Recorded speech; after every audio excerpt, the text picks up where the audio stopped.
Okay, game 5 here, and what looks interesting enough for a Dominion game.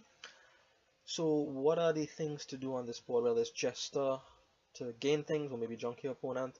There's Grave Robber, which is pretty nice. You have Jester and Sentry as your 5 cost. You can convert into Province and also regain things from the trash. Forge is a thing you could do as well. There's Duchies, Dukes. That is certainly possible, and there's Plunders. You don't see it because it's under the encampment pile, but it exists. It's monument in money form. Every time you play it, you get $2 and a victory point token. So, what is the plan here? Draw is kind of tight though. Draw is only in the encampments and embassy, both of which draw the same number of cards. So your draw is kind of tight, so you just have to bear that in mind. As you build, you have enough actions, of course. So what I'm going to try to do here is go for the encampments and the plunders. It's just too attractive at this early stage in Empires. You want to play with the Empires cards, right? So on the 2/5, I'm going to open with a Delve. So Delve gets me the silver. So effectively, I'm opening Silver Sentry. The silver is to help me get to a second Sentry more quickly so I could trash out. So my opponent opens Sentry and not Delve, but instead Squire. Alright, I consider the Squire opening as well because the Sentry can trash it and you could pick up a Jester very, very quickly and easily like that. But I wanted the silver to get to 5 to pick up another Sentry. So why do I want these Sentries? Well, it actually works quite well. Okay, let's start from the beginning. Obviously the Sentry trashes as you see here, right? So I get rid of one estate and I just make sure that I have $5 in the remaining cards to pick up a second Sentry. So it trashes, it gets you thin. I'm going to trash my cards and hopefully have a market square in hand, which I'm going to buy here. The choice here is between sacrifice and market square. I go for the market square, I believe. Go for the market square first, because when I trash with market square in hand, I can discard that, get a gold. Guess what likes gold? Encampment. So that is the direction we're heading towards, right? Sentry to thin down, and then at some point you convert one of your market squares, or discard one of your market squares for a gold, and then your encampments become more reliable. Hopefully win the split, move on from there. Right, so that's the direction we're heading towards. My opponent picks up a silver off his squire and now gets a sacrifice. So I think sacrifice is important because, man, sentries, they could get rid of some things, maybe 5 or 6 or 7 cards, but they're not get good at getting rid of the last few cards from your deck. Which is what the sacrifice is for, really. Which is what the sacrifice is for. So another market square for my opponent. He seems to be going down the same route as me. This 4 here is going to be a sacrifice. It could have been another market square, but like I said, these guys, the last match I had with Tracer, there was this Swamp Hag issue, right? And I relied on them too much to get rid of the curses, and they didn't do a good job at it from the Swamp Hag. So the sacrifice is going to clean up whatever mess they leave behind. Additionally, there's Museum, right? Thankfully, we don't have Black Market. There's Museum, so at least the sacrifice is worth 2 points for picking it up sake. So I am going to be able to trash a copper here. It is a little bit unfortunate that I do have to trigger the shuffle and cause the sentries to miss, but I really want to trash, right? I don't want to not play my sentries, because I think that's just worse than having it miss the shuffle if I just don't play it. So I discard for the market square here, and yeah, it shows up to bite me in my backside here, because I can't, maybe I could have trashed another card. Instead the gold shows up and is in the way. Oh well, whatever. I still think discarding for the gold there was the better thing to do, because I can already start going for encampments. I actually discard the gold because there's nothing I want it for right now. I don't need the money to buy anything is what I'm saying.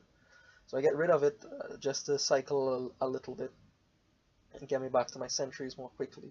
So this is the third part of getting the sentry, right? It trashes, it can trigger your market square, but in this part of the game, this part where you're, you know, not quite 100% thin or reliable with your encampments, and even later, the sentry can help set up your encampment with gold or plunder accordingly. There I trash the copper over the estate to get the extra money to pick up 2 encampments. So I have the encampment split currently. That of course will change because I'm, like I said, I'm not 100% reliable yet with those, but we'll see what it ends up being like. So yeah, I'm pretty happy I didn't snap trash the estate with the sacrifice last turn. I do like having 3 encampments in my deck, and there is some possibility now that I get to keep all 3 of them and hold on to that split for the rest of the game. So another market square for my opponent. I have 2, he has 3 now. They're fine cards. You need the plus buy at some point. So this encampment gets set aside, as does this one, which isn't great.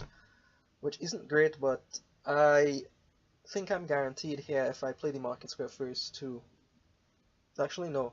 After trashing, I'm guaranteed here, but obviously playing the market square first to scout ahead a little bit to look for the gold.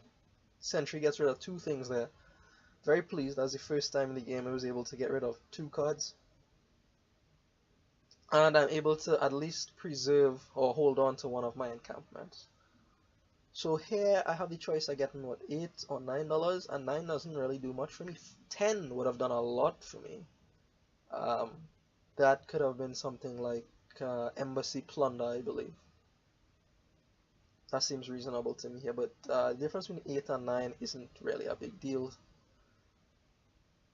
Oh, it was between 7 and 8, sorry. So I do want the 8 rather than the 7. So 7 would have been Squire Plunder, but the 8 is the Market Square and the Plunder. So, oh, that's my second Market Square I was talking about. So the additional Market Square for the plus buy. Also, Squires are stop card, and I'm not reliable yet. So there's that. Out comes my opponent's Jester. He gained that off a sacrificed Squire. So that is a play that I do want to make at some point. Either that or I could just outright buy the Jester. I don't have to be cute, really. Of course, being cute is always nice, but I don't have to do that. So he copies our market square and takes it, obviously. He actually had to return a couple of encampments last turn, so I'm just licking my lips here because I have already enough money to pick up the next 2 encampments that he returned there. That will put me up to 3 and him to 2. So just ordering here. I was planning to leave the Plunder on top of the deck, but I don't have to do that because I know there's a gold and the other encampment, as you see here in the remaining cards. So I don't have to, you know, play coyly with this Plunder and leave it on top of the deck so the encampment could find it.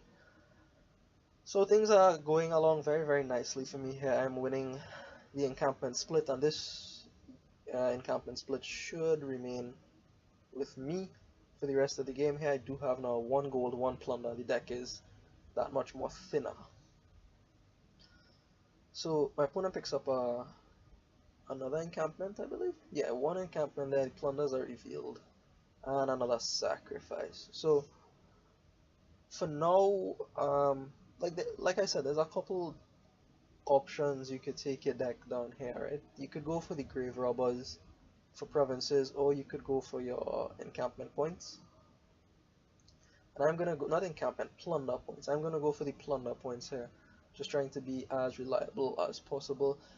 And one of the things that comes with the plunder points is that there's actually money, and you realize very quickly that you have, you know, a large stack of cash in your deck. And thankfully I do have the plus buys to take advantage of that. So in fact now I'm overdrawing at this point. So what I'm going to do here is, when you're overdrawing, you try to put payload into your deck, right? So this is probably going to be double plunder for me here. Double plunder. So again, I'm going to prefer... Oh no, I'm trashing the estate. Why am I trashing the estate? What are you doing? This should be double plunder. Stop, stop, stop! Go back. Undo. It looks like I'm gonna go for plunder and market square. No, no, this time it's plunder and the squire because I want to pick up a jester now.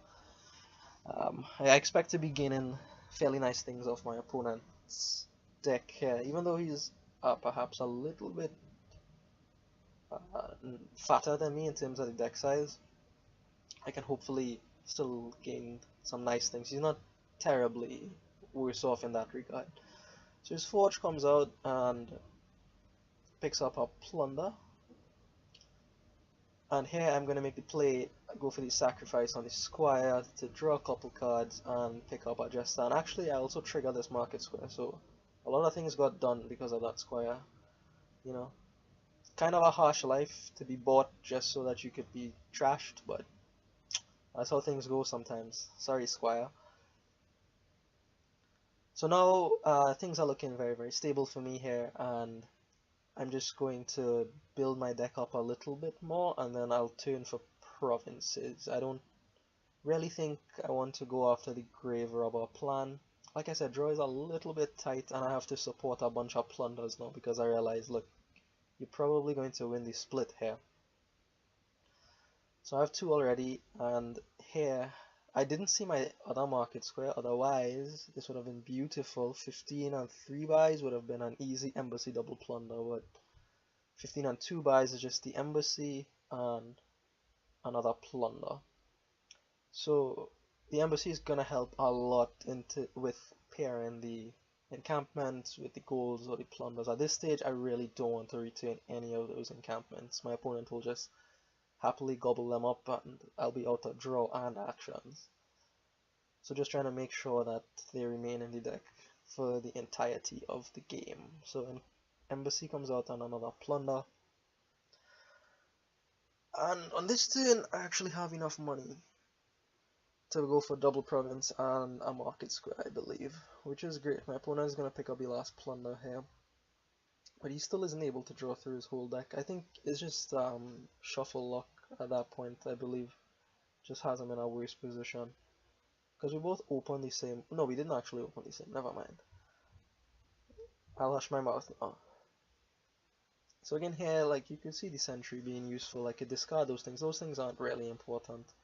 I could always get back to them. I would really like to see my embassy sooner rather than later. This is a little bit too late, but whatever. I actually managed to trash with this Sentry, and I'm going to trigger 1 market square here. I do miscalculate though, because I do leave a card on top of my deck. I thought I could draw everything up if I discard just 1 rather than 2, but no, that's not the case. That is not the case. And I have to play the market squares for the plus buys, right? So like I'll be forced to discard 3 things here and draw only 2 of them, which is bad. So I do put down the sacrifice and some money. Hopefully, like if the sacrifice remains on top of the deck, I'm not unhappy. If a gold or plunder remains on top of the deck, I'm not unhappy either with those. So I'm going to pick up double province on the market square here, and my opponent feels that he is too far behind and is going to resign on the next turn. So I actually stalled on the next turn, but he resigned before I had to take my turn. So that's game 5 for you here. Nice little, you know, thing at the beginning. Sentries into market squares, then turn over for encampments, and then you could do what you like on the board, really. It's up to you what payload you want to add. I mean, you could even go for duchies and dukes if you like. It's up to you. So here's your stall turn. I probably would have just blind played this embassy. Probably found enough money for province number 3. And I'd be okay. I'd be okay. Plunders are giving me 3 points a turn as well, which is real good. And if I stall this turn, I'm probably not stalling the next turn. So province now, 2 next turn. My opponent calls it quits. Alright, thank you for watching, and I will see you in game 6, the last one.